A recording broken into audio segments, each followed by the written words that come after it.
Are we back? We're back. Okay, good.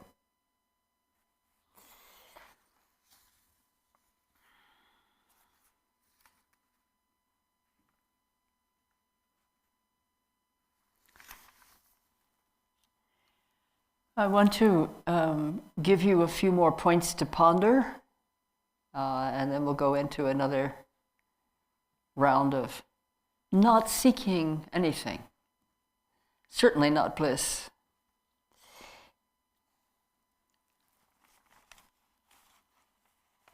Here's some notes I made for you, especially for you. I love the process, and it leads up to coming to meet with you, because I get to sit down and just spin it all out in my own mind, the way it comes naturally for me, and then I get to come and drop a few of those pebbles into our pond that we're looking at together. And then they make little wavelets for you, and then you see your clear awareness. It's really fun. Okay, so ignorance, suffering, and confusion. What sees this? This is really important. The moment of utter confusion, terror, doubt, and despair is the moment of its liberation. Recognition and liberation are simultaneous. I want you to take this literally. The moment that you see your suffering, or apparently the wildfires in New Mexico, the moment you see them directly, recognize them in full awareness, that is the moment that you are in freedom of mind.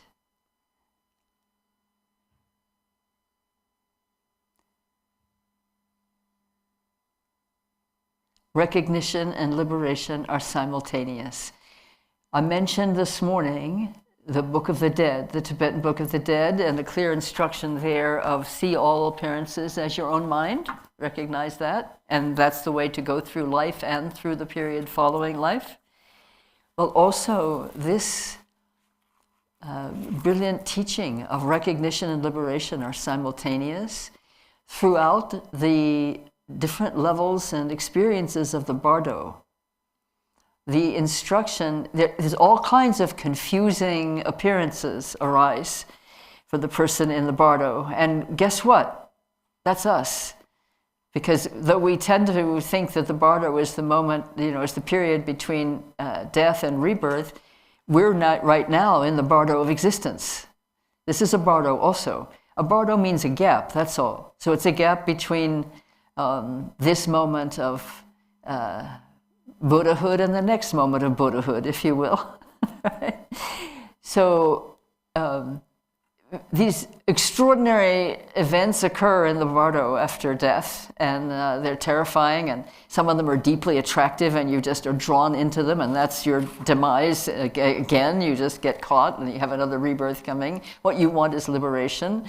And so one after another, these extraordinary experiences hit your screen, and the instruction is to recognize the clear light. And what do you think that means? What's that clear light? Yeah, that's right, Alex. Alex isn't speaking on the mic, but I can hear him. All right? We've perfected it. Right? So that clear light that you're supposed to recognize, it appears in two forms. The light appears in two forms in most of these visualizations in the bardo. One form is so attractive. It's very, very beautiful colors, and they're beguiling. They're just deeply attractive. They're so peaceful and so exquisite. You just want to go there. And so you want to go to that where that light is. No, don't go there. Don't go where the pretty soft lights are. No, that's not where you're headed.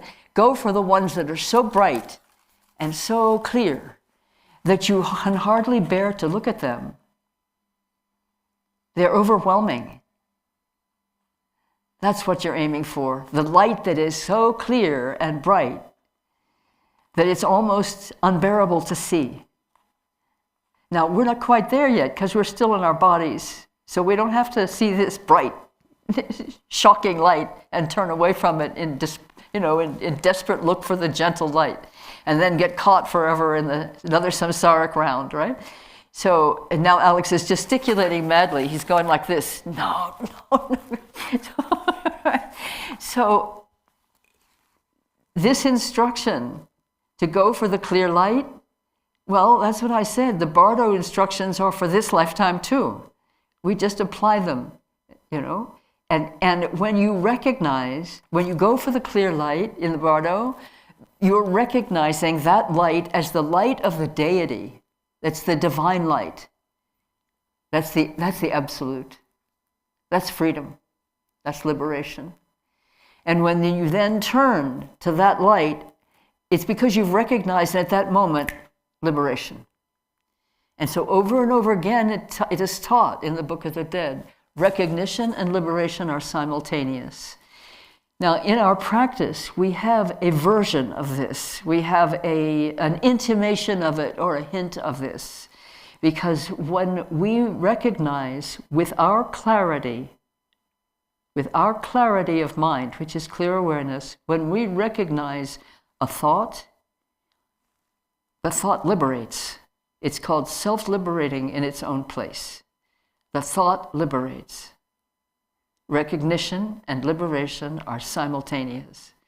That implies that you don't recognize and say, oh, good, I want that, and go after it. Or, oh, no, not that one. Or, what is that about? Let me see if I can, they're called grasping, aversion, and confusion. They're also called, these are the three vectors of suffering for sentient beings.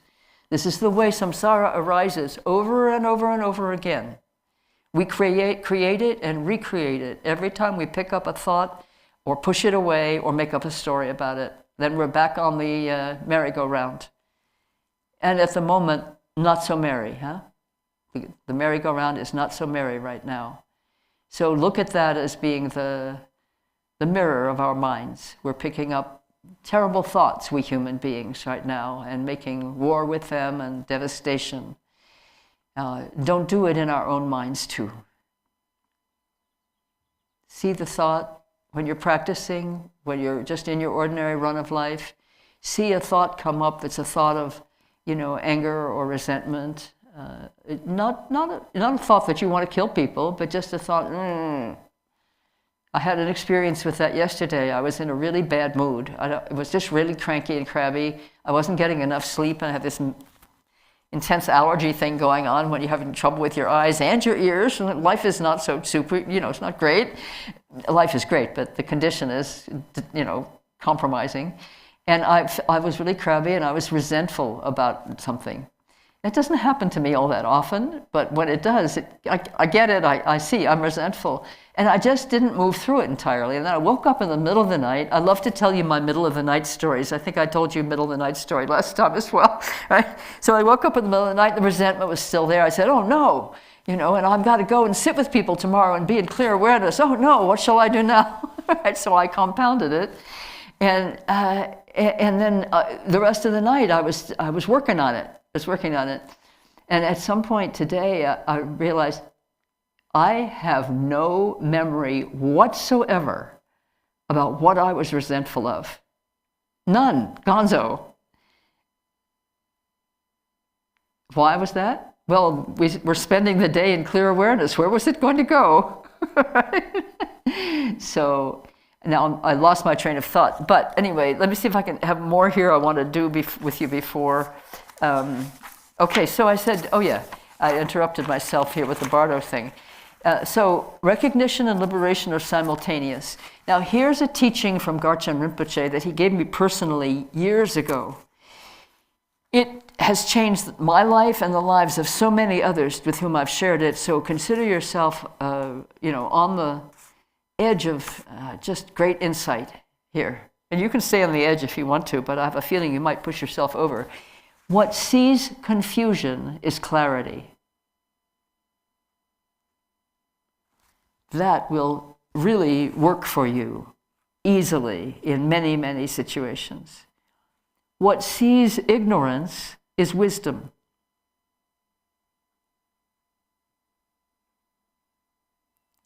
What sees perturbation or disturbance is stillness. You can go on like this. You can choose your own poison, and immediately the antidote is in your hand. What sees doubt is certainty. Now here comes the instruction. This is so that was Rinpoche's teaching, and from there, really life becomes much easier, because immediately when you see what sees confusion is certainty, or what sees doubt is certainty, what sees confusion is clarity, as soon as you see that, you're no longer in it. So, no need to make up something to assuage your suffering. Just look right at it, the way we do when we're sitting, which some people call meditation. You see why I call it sitting. Just look right at it, and here's the kicker, and don't blink first. Please write that down. Or do something with it that describes it for you. Mark, you already wrote it down about 5 years ago.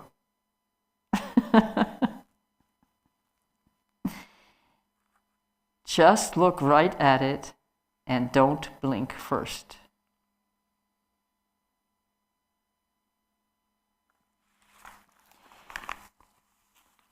And this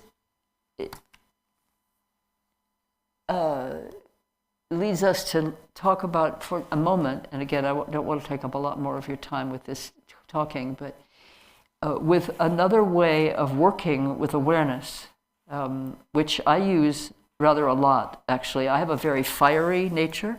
Some of you may be aware of that, maybe some not. Some people might think I'm a gentle little lotus petal, but I don't know those people. They've actually never met me. So, awareness sometimes, and I think someone spoke to this morning, I'm not sure who or what the context was, but awareness is not just this open expanse. Remember that it has dynamic potential. So sometimes it can be like a dagger, or a blade cutting through ignorance, or a thunderclap that can break apart your delusion. So sometimes I will actually use it that way. If there's something that is really intransigent and I can't resolve, and I can't, like my resentment of a couple days ago. See, it was only yesterday, but it's already a couple days ago in my mind. The power is there in awareness, in the absolute. The absolute is power. It's not power to destroy in a way that we destroy as humans. It's the power to destroy illusion. And there's a syllable, hung. Billy, can you put that hung up on the screen for us? There's a syllable, hung. You sometimes see it spelled H-U-M. The Tibetan way is often it's spelled H-U-N-G, because the sound is hung, like that, not hum. It's hung. And we don't have to see it. We use it with clear awareness practice. It's a syllable of power, and it will blast away, blow away. It operates like a strong wind. It's a wind in the body, concentrated in just below the abdomen. There's the syllable. It's what it looks like in blue. It can be in any color, but this is the blue. And but Rinpoche, it's good to have the syllable in your visualization. I use it that way, but you don't have to. For this practice, it's really more the energetic experience of Hong that will break apart the delusion, that will dispel the delusion. Just Hong! And you can do a gesture with it, as I just did, or you don't need a gesture. But the power comes from basically where the uterus is in a woman, and just below the navel for a man. And it's the same. Remember what it feels like to lean over and pick up a really heavy object. How you tighten and firm up your abdominal area, the lower abdominal area, in order to do that without hurting yourself. Yeah, you're experienced with that. Yes. And then also when you do a sound like hong, it's an actual forceful exhalation. It's an expulsion of the breath. The hong is the wind energy. It's the wind energy in your body, and it's collected just below the navel. And so you are forcibly compressing that, not in a way that's injurious, but in a way that's just very energetic. Hong. So if you'll recite with me the syllable, we'll say 3 times the syllable hong, or as many times as you want to, and feel that compression of the lower abdomen that expels the air, okay? So 1, 2, 3, hong, hong, hong, hong. I'm not hearing you. Oh, you're muted. You can't unmute everybody simultaneously? Let's do it. He says it'll be crazy. Is that what you just said? That's good. Let's do that. 1, 2, 3, hung! Hung! Hung! Hung! Hung! Hung! Okay, stop. Okay, stop. I want you to really feel it. Just below the navel is where the compression is. Some of you are... All right, that's enough. Stop. Just below the navel, not up here. You sound like a bunch of geese. Right. So some of you are compressing in the upper part of your chest and throat. Drop that energy down. It's just with that. You don't need to do it with this sound. Drop the energy down into the lower abdomen. All right. Now, hum. Let me hear you. Hum. Okay, that's good. Okay, good. Okay, cut.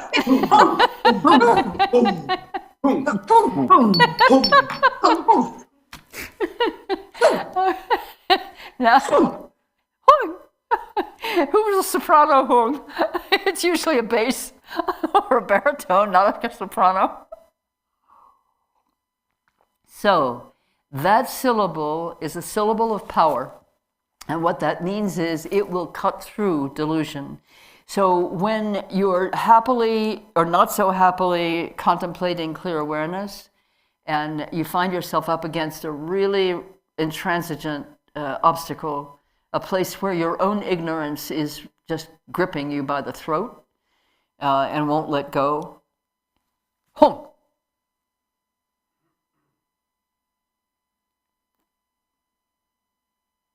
And then stillness follows the sound. Hum. The energy is like this. The energy of this syllable of power is like the energy of an eagle that with very clear awareness sees the prey and with absolute precision and power dives and never misses.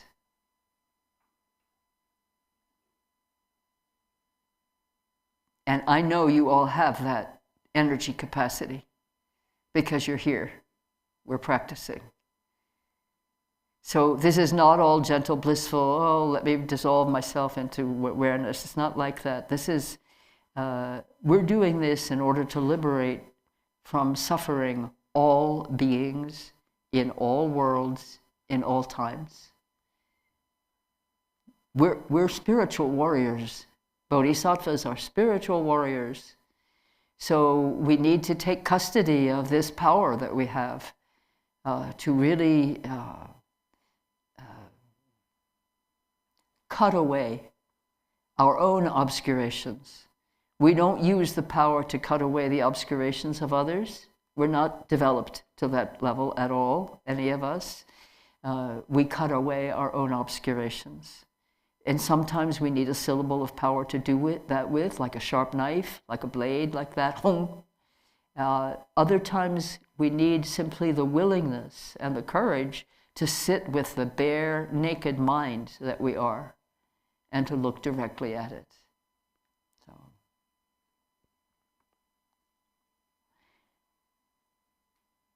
I just got a vote of great confidence from my friend Art, who, as I was saying that, was nodding, meaning I agree, but at the same time he was yawning. I'm going to go with the nodding.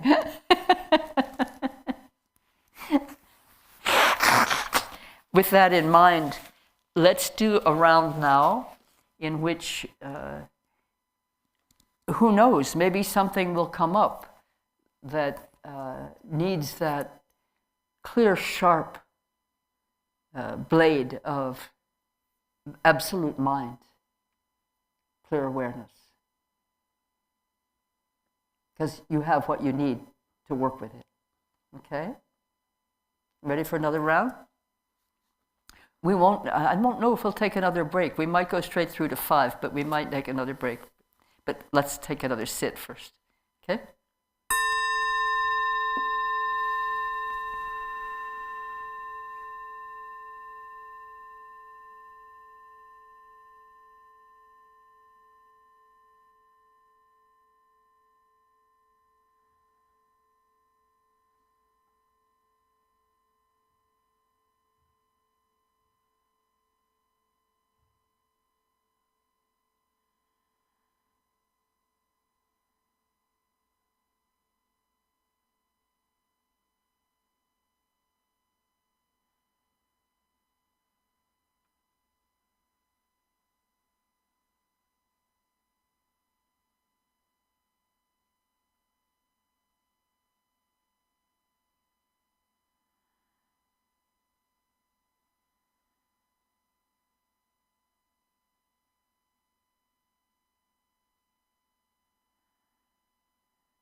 We and awareness are not one and the other.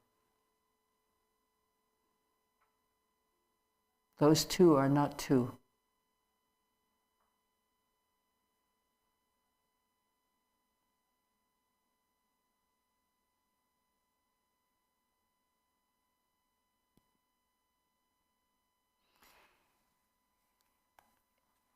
And any time you are recognizing your present awareness, no matter what condition it is that your mind appears to be in, disturbed, erroneous, confused, delighted, lonely, sad, enraged, whatever condition of mind you're in, at the moment that you are recognizing that condition of mind, you are in the moment of clear awareness. So let's not engage ourselves in invidious distinctions of this and that. Let's rest in the non-dual. And let's take a little break and come back and we'll complete.